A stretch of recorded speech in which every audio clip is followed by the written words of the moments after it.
Hello, salut, hola, en bref, konnichiwa, les ensablés, vous êtes en forme? Eh bien j'espère que oui, parce qu'aujourd'hui on va s'attaquer à un mythe. Et oui, le marathon des sables est souvent présenté comme la course à pied la plus dure au monde. Vrai ou pas? C'est en tous les cas la question que l'on va se poser dans ce 4e épisode de Waiting for the MDS. Et Patrick Bauer, l'illustre créateur de cette épreuve légendaire, nous donne justement son avis. Allez, c'est parti pour le Waiting for the MDS numéro 4. Donc bienvenue à toutes et à tous. Un petit mot sur le Waiting numéro 3 parce que vraiment c'était tellement plein d'émotions avec vos nombreux témoignages. Alors merci vraiment du fond du cœur pour tous ceux qui nous ont envoyé des petites vidéos et puis tous ceux qui ont réalisé des défis, que vous êtes nombreux, vous êtes un peu plus de 1100, vous êtes inscrits sur les défis, donc je trouve ça vraiment génial. Un petit rayon de soleil ici à Troyes, ça fait plutôt plaisir parce qu'il pleuvait ce matin. Et là, je suis rentré d'une petite sortie de 10 km avec ma petite chienne cette fois-ci. Donc voilà, c'est un waiting qui est consacré un petit peu aux douleurs, aux efforts, à la course extrême, le marathon des sables, la course la plus dure au monde. Alors vrai ou faux, ce serait prétentieux de ma part de le dire. En tout cas, voilà, la dureté d'une épreuve, c'est chacun qui l'envisage, qui la prévoit, qui l'anticipe. C'est vrai que c'est une course difficile, on ne peut pas dire le contraire, autosuffisance alimentaire, chaleur, désert, la difficulté du terrain, les dénivelés, le sable, évidemment. Donc c'est vrai que c'est pas facile. Mais en tout cas, il y en a beaucoup parmi vous qui courent aussi pour des personnes fragiles ou handicapées, des malvoyants notamment comme Isabelle Valera. Bravo parce que déjà courir le MDS pour soi, c'est pas facile, mais tout donner pour quelqu'un d'autre, je comprends la difficulté. D'ailleurs, il y a l'équipe des Lions du désert qui viennent là en mois d'octobre avec deux concurrents malvoyants et non-voyants. Donc on va accueillir, encadré par une super équipe. Vous allez voir, c'est des gens extra, des gens du Sud qui se préparent depuis 1 an et demi maintenant, comme nous, on est dans l'attente. En tout cas, ce dernier waiting, oui, merci à tous parce que vraiment, Kevin Weber, lui qui a couru pour lutter contre des maladies, vous en avez d'autres qui ont des gros handicaps comme Duncan Slater, qui est handicapé des 2 jambes, qui court avec 2 prothèses et en plus qui court pour lever des fonds pour les blessés de guerre de la Fondation du Prince Harry. Donc voilà, quand on est blessé et quand on est en bonne santé, ça fait quand même une sacrée différence, quoi. Donc pensez aux autres, donnez un sens à votre épreuve, partagez vos douleurs, partagez vos ampoules, partagez ces moments difficiles avec ceux que vous aimez ou vous courez parfois à la mémoire d'amis disparus. Donc c'est toujours empreint de beaucoup d'émotions ce marathon des sables. Donc on va retrouver encore des personnages que vous connaissez tout au long de cette petite vidéo. Alors peut-être vous avez un conseil à me donner parce que moi j'ai une petite ampoule à gauche, mais ça c'est pas grave. Mais sous la plante des pieds, ça fait une semaine, j'ai comme une aiguille qui me traverse la plante des pieds. Alors évidemment, si je vous disais, on se sent vivant. Mais bon, voilà, pour l'instant ça n'empire pas. On m'a conseillé de masser, de mettre du baume du tigre orange. Donc voilà, tous les conseils sont bons. Je suis preneur. Et puis Joko, mon frère de sable, tu as fait un témoignage dans le dernier waiting qui est complètement génial. Vraiment, tu nous as donné l'émotion. J'ai encore sorti le mouchoir. Bon, voilà, ça fait chaud au cœur. Tout ça, ce que vous nous faites partager. Et puis, évidemment, les docteurs, les médecins qui sont là pour soulager les bobos, les gros problèmes comme les petits problèmes. Donc, on espère qu'il y aura plus de petits problèmes que de gros, mais ils sont là pour ça. Et ils sont en plein recrutement, évidemment. Ils gèrent aussi ces reports successifs. C'est très compliqué, mais je pense qu'il y a une bonne cinquantaine, 52, je crois, médecins qui sont prévus pour encadrer le staff au mois d'octobre. Donc, je pense à vous tous, à vos défis, au sens que vous allez donner à tout ça. Et un jour, on parlera dans un prochain waiting, j'espère aussi le retour, c'est-à-dire qu'est-ce qui s'est passé, les enseignements que vous avez retirés de tout ça, le chemin de vie, l'introspection, qu'est-ce que ça vous a apporté aussi? J'aimerais bien le savoir. Donc, on vous posera la question dans un autre épisode du waiting. En attendant, je pense aussi à mes amis du Maroc qui me manquent énormément, ce pays extraordinaire. Là, c'est le Ramadan qui va commencer. Donc voilà, j'ai une affectueuse pensée pour tous ceux qui sont dans cette période difficile aussi. On ne mange pas entre le lever de soleil et le coucher de soleil. Donc c'est un mois spirituel. Voilà, je comprends aussi pourquoi le pays a décidé de fermer ses frontières pour éviter les va-et-vient dans les deux sens. Il vaut mieux préserver, anticiper et qu'on puisse évidemment penser tous à vivre un moment magique au mois d'octobre quand tout ira mieux, quand tout le monde sera vacciné, en tout cas une grande majorité d'entre vous, je l'espère. Je vous embrasse très fort et je vous dis à très bientôt sous les étoiles. Salut!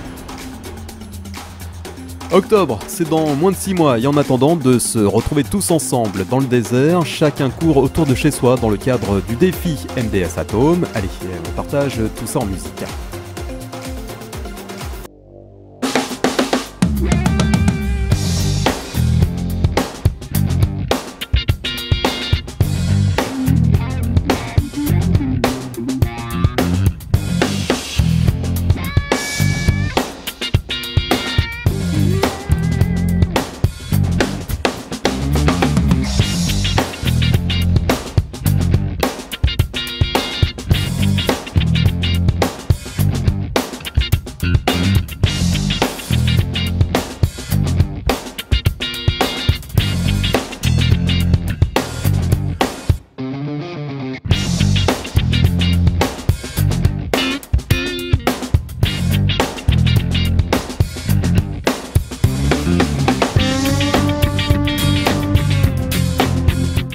Là, je suis en train de courir j'essaie de tenter de courir l'étape longue. Je suis à 50 km à peu près. Et là, je fais une pause à Clochemerle. Donc Clochemerle, c'est un joli petit patelin dans le Beaujolais. Et voilà, je voulais vous montrer un peu à quoi ça ressemble. Regardez un peu cette façade.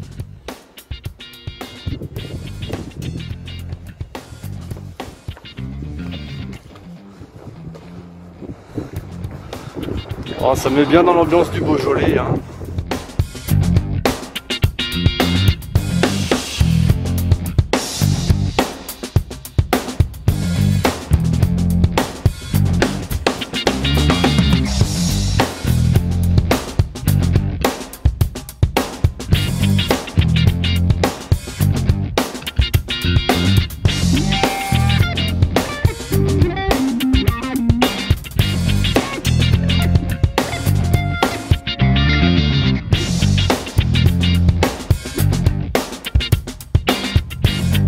Je me sens très bien, je me sens vivant et très fier d'avoir réussi cette long stage du défi Marathon des Sables à Pau.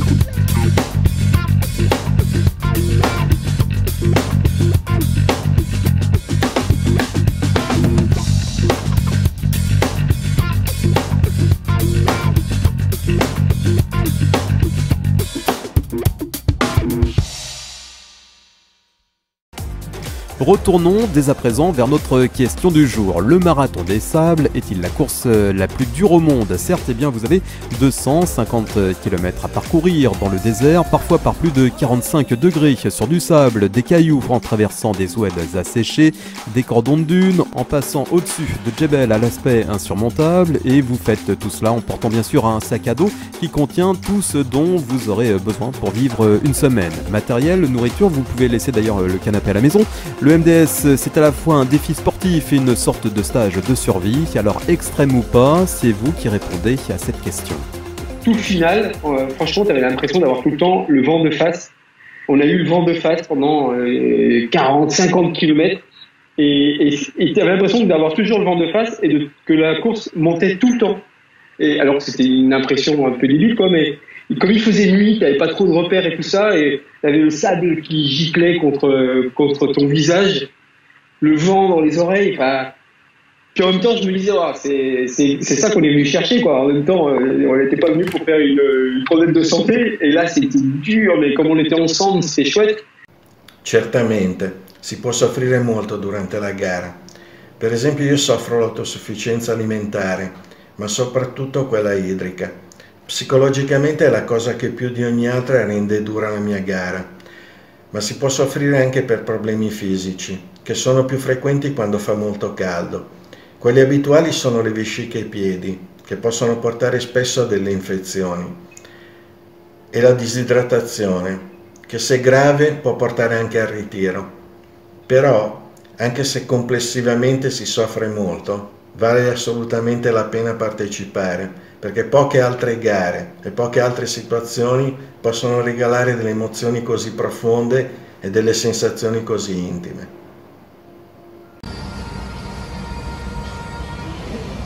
名前は蓮見純子です。参加の回数は初めてが1996年で、そこから何年か空いてるんですけど、2019年までに数えて17回参加させてもらってます。で、サハラがね、一番過酷かって言ったら、私はそんなに思ってないんですね。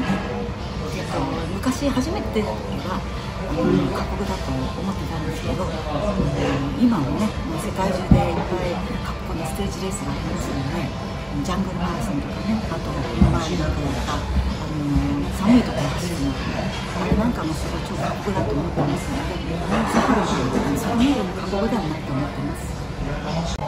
サハラマラソンで、たくさん苦しんでるかっていう、質問ですけど、たくさん苦しんでます。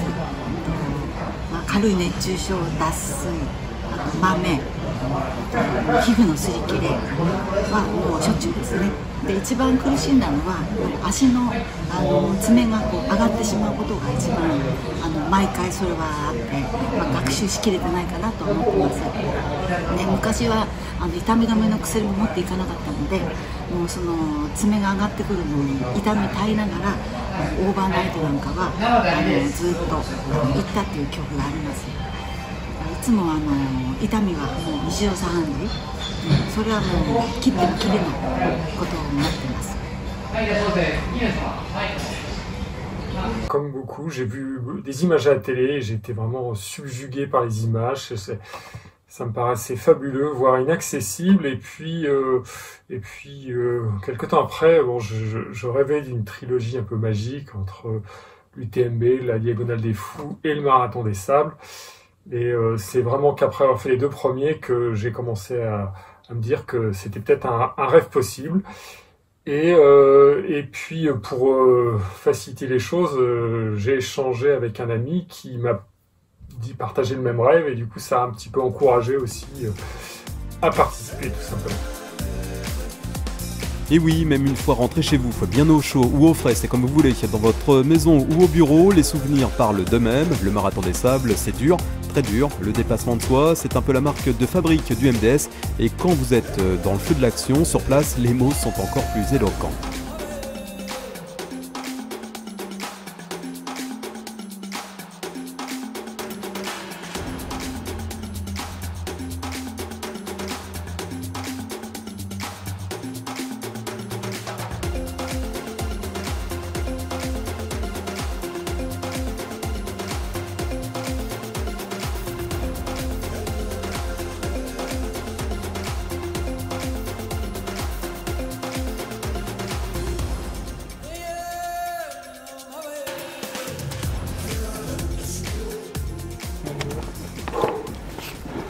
Mamma mia, faut être fou, hein. C'est fini, hein. On me la refera plus. C'est dur, hein. Dur. Mais ça va s'arranger. Encore une dizaine de kilomètres, ça ira mieux. Allez, le moral.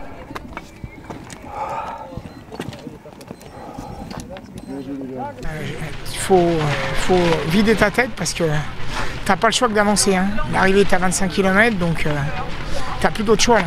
Tu peux pas rester, ou alors tu te poses et t'attends le matin où tu finis, et c'est mon cas, je vais finir. Mais je me pose plus de questions, là j'avance et c'est automatique. J'ai effacé mon ordinateur de tous mes soucis et Inch'Allah.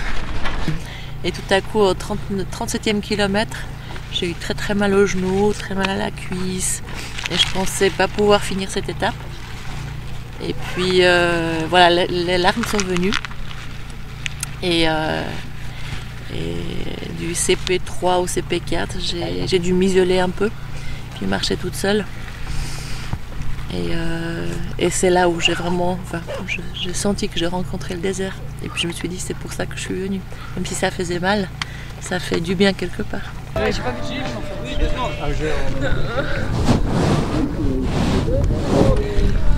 c'est Nicolas. Ça y est. Ah, quelle épreuve. Quelle épreuve. Ah. Je pense que vers eux. On va pas y aller.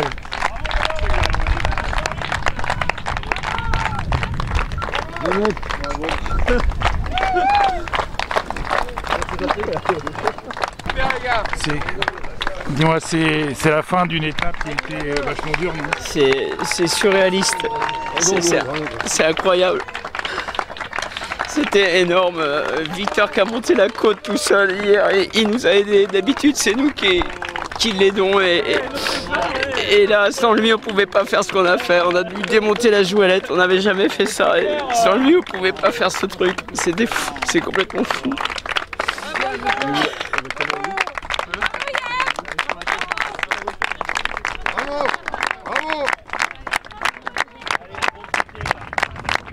Dernier jour, on finit juste par un marathon, donc et au bout, la médaille de finisher et l'accolade de Patrick.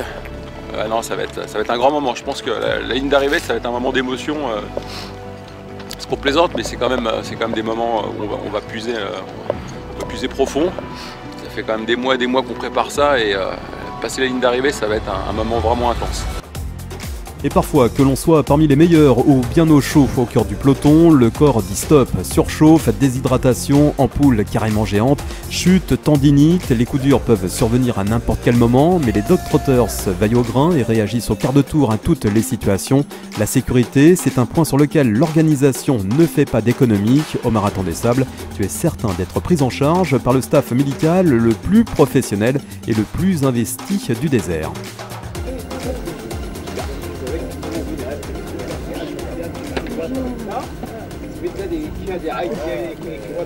Oh Didi, comment tu te sens tout d'abord? Je récupère un peu. Comment tu te sens? Ça va finir tranquille.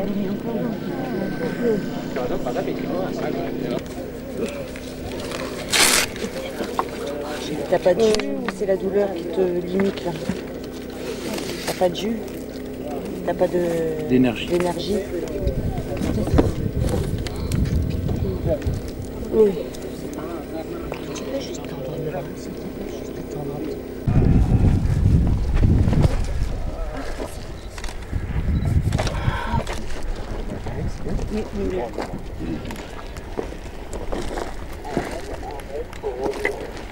Oui. Monsieur, ça va? Ah, non.